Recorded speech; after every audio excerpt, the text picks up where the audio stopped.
इस कार्यक्रम के पुण्यार्चक हैं श्रीमती हेमलता जी, झुम्बर लाल जी पाटनी जालना, सौभाग्यवती मंजू कचरू, सौभाग्यवती रेणु योगेश, सौभाग्यवती रश्मि दीपेश, सौभाग्यवती सलोनी अक्षय, चिरंजीवी मोहित, संयम रोहित, शुभम पाटनी एवं समस्त पाटनी परिवार Jalna. Firm Kapoor Chand and company, Adinath hardware and steel traders.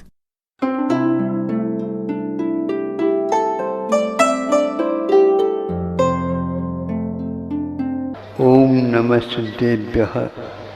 अहिंसा परमो धर्म की आचार्य गुरुवर श्री कुंद कुंद भगवान की, आचार्य गुरुवर श्री ज्ञान सागर मुनि महाराज की जय।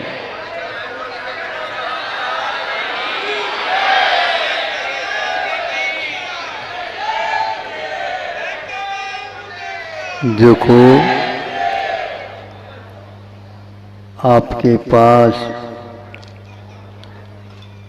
जिह्वा इंद्रिय है, आप बोल सकते हैं, प्रभु की भक्ति कर सकते हैं, समझदार हैं, इसमें कोई संदेह नहीं। फिर भी आत्मा की विशेषता यह है, जिस पर्याय में जाती है वह आत्मा उसी में हो जाती है।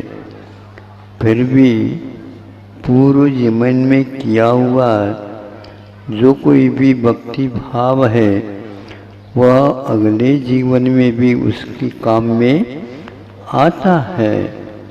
यह संस्कार के कारण ऐसा होता है। इसलिए मनुष्य यह न समझे हम ही भगवान की भक्ति कर सकते हैं, हमें ही साधना कर सकते हैं और किसी की भी क्षमता नहीं है। किंतु रत्नगण श्रावकाचार्यकार ने ये कहा है कि मेंढक भी आपसे बढ़कर के पूजन में भाग ले सकता है। सही है ना? आप लोग उस मेंढक की बात सुन करके जय जयकार करके और उसके तालियां बजा करके सम्मान कर रहे हैं।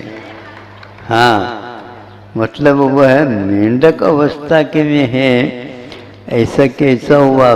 फेक प्रमोद मत्त है कुसुमे नेकेन राजगृहे।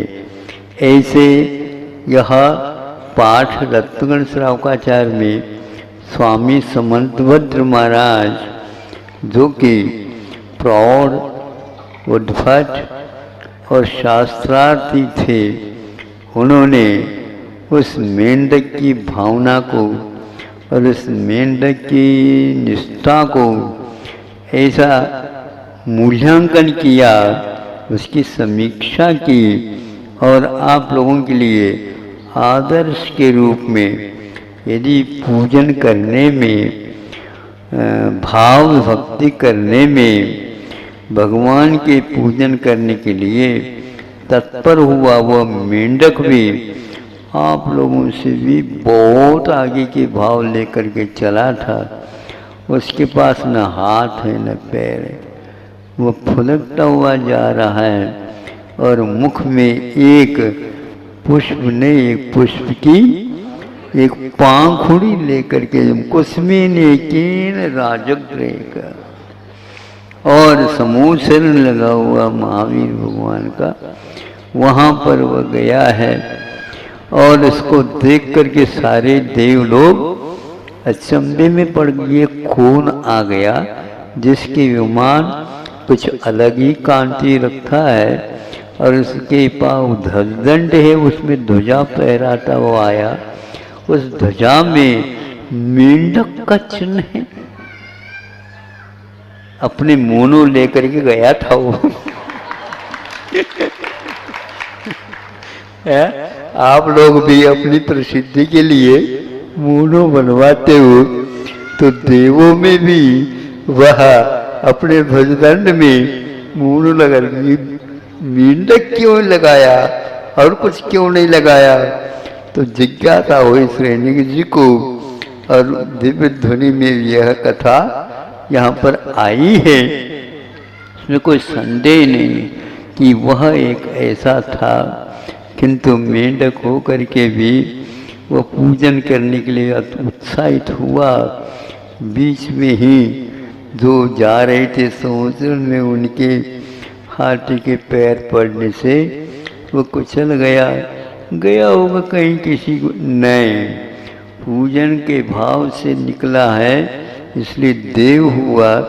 और जो सैनिक राजा जाने से पूर्व में ही वह जा करके अपने कोठी में बैठ गया। सब लोग देख करके, उनकी कांति को देख करके, उत्साह को देख करके, इनके बारे में मैं सुनना चाहता हूँ, तो सुनना प्रारंभ हो गया।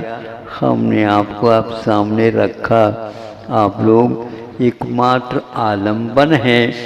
हम अपने भक्ति भाव को दृढ़ करने के लिए, एकाग्रता लाने के लिए श्रावक धर्म में आलंबन सहित कहा।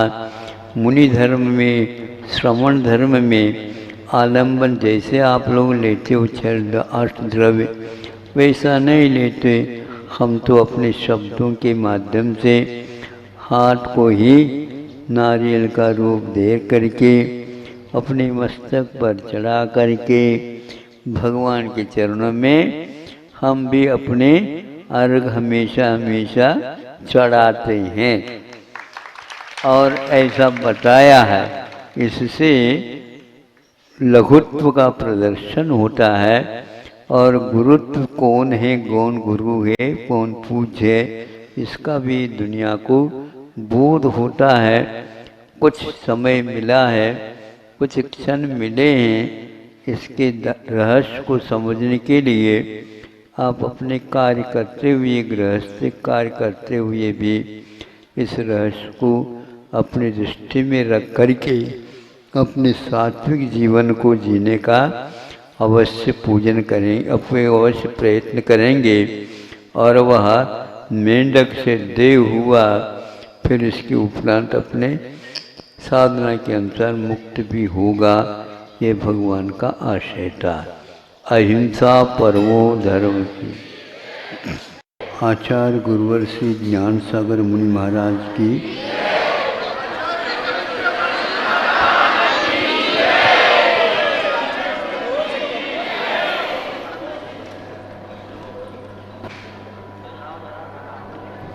कभी कभी और निरंतर, इन दोनों में अंतर है। क्या अंतर है? कभी कभी का अर्थ होता है कुछ समय के बाद, कुछ समय के बाद, बीच में अंतराल के साथ कोई क्रिया होती है, किंतु कुछ क्रियाएं ऐसी होती है निरंतर चलती रहती है। हमारा उसमें बुद्धि का प्रयोग नहीं होते हुए भी वह होता रहता है। हमें इसको निरंतर देखते रहना चाहिए कि मैं बुद्धिपूर्वक कितना काम करता हूँ और अवचेतन दशा में कितना काम होता रहता है। इसलिए बिना प्रमाद श्वसन क्रिया सम पथ में चलो। पथ में चल रहे हैं किंतु बिना प्रमाद चले। बिना प्रमाद जो होता है वह अप्रमद दशा जागृति की ओर हमें ले जाता है। और चल तो रहे होते हैं किंतु गति देने के उपरांत तीव्र गति के बाद मंद गति अपने आप होती रहती है। ये गाड़ी का जो चालक होता है वो समझता है। इसलिए चाहे वह मंद गति हो चाहे वह तीव्र गति हो, दोनों वक्त उसकी अनिमेष दृष्टि उस पथ पर लगी रहती। बीच बीच में वह भले यूं थोड़े से कभी मान लो देखना होता है, उस समय में भी उसको जागृति के साथ वह काम करता है। एक समय की बात है, तो गाड़ी चला रहा था वो। हमने सोचा कि किस ढंग से चलाता, देखो उसके भावों से तो ऐसा लगा ये नमोस्तुति करना चाहता है। तो हमने अपने गति को मंद करके थोड़े से रुकने जैसे किया, तो उसी समय वह अपनी गाड़ी से चल रहा था तेजी के साथ। उसमें उसने हाथ दोनों छोड़ करके स्टीयरिंग से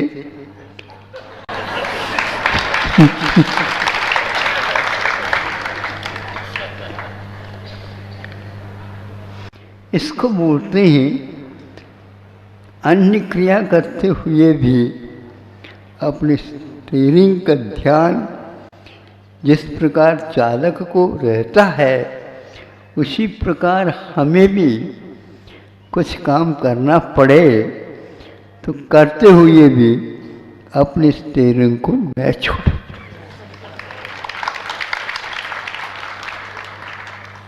यह अप्रमत्त दशा में हम सावधानी के साथ देखते हैं, तो प्रमत्त दशा में देखते तो हैं लेकिन असावधानी के साथ अथवा अन्य क्रिया के साथ करते हैं।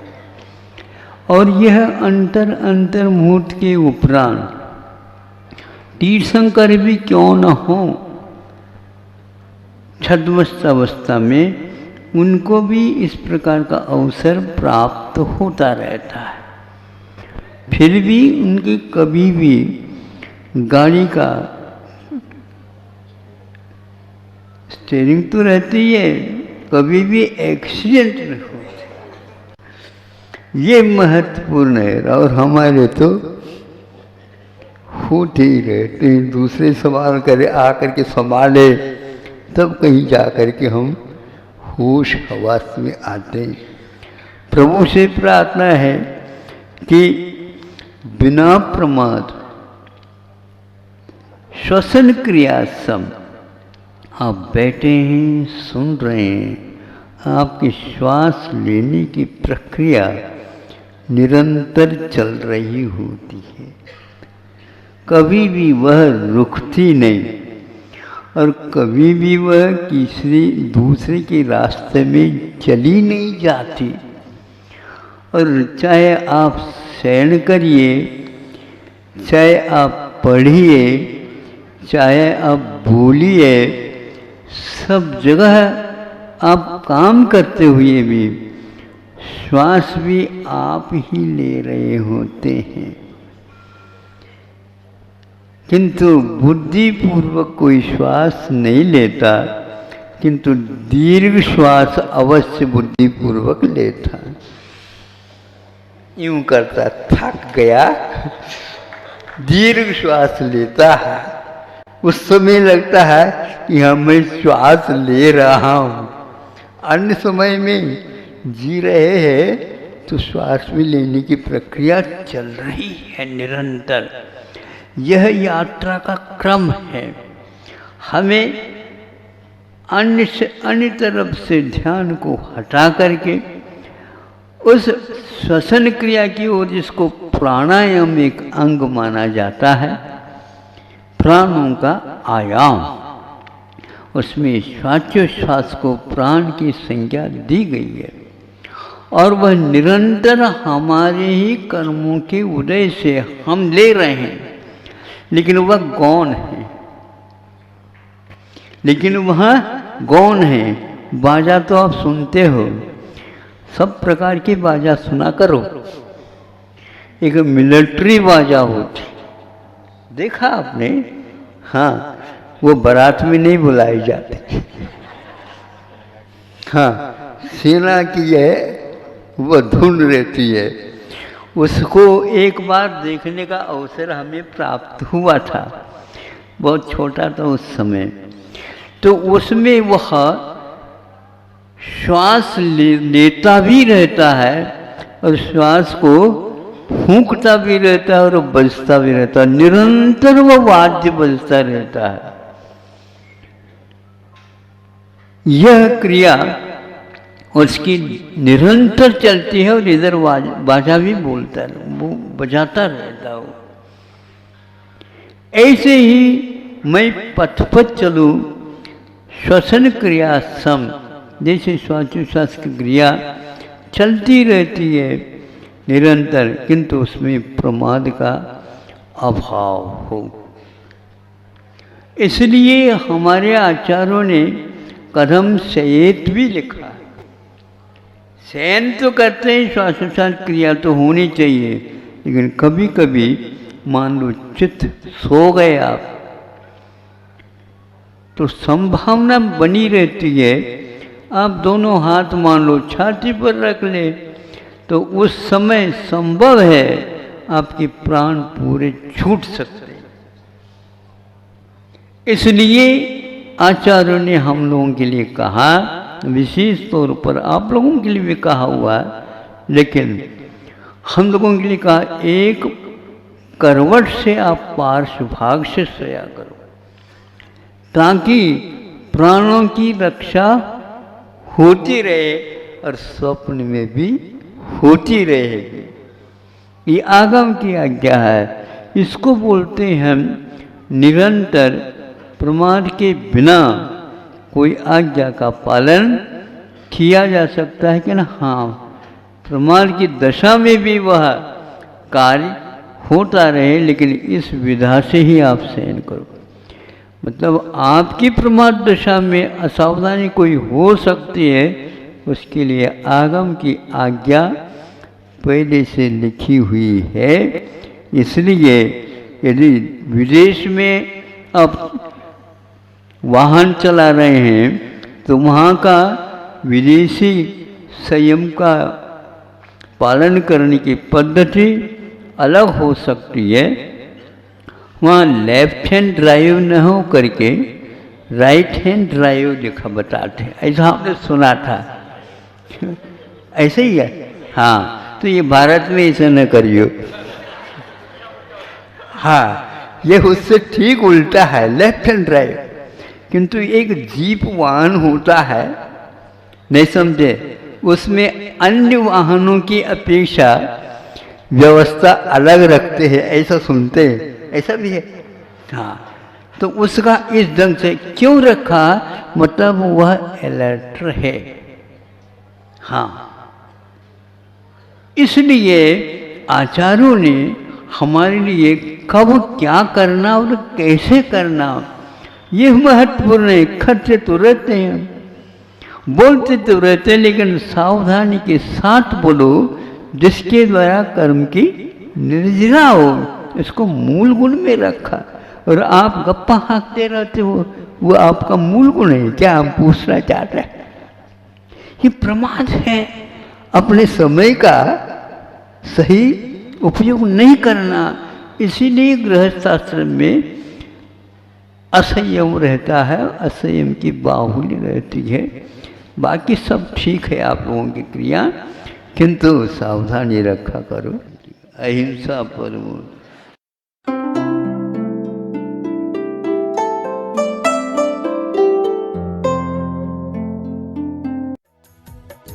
इस कार्यक्रम के पुण्यार्चक थी श्रीमती हेमलता जी, झुंबर लाल जी पाटनी जालना, सौभाग्यवती मंजू कचरू, सौभाग्यवती रेणु योगेश, सौभाग्यवती रश्मि दीपेश, सौभाग्यवती सलोनी अक्षय, चिरंजीवी मोहित, संयम रोहित, शुभम पाटनी एवं समस्त पाटनी परिवार Jalna. Firm Kapoor Chand and company, Adinath hardware and steel traders.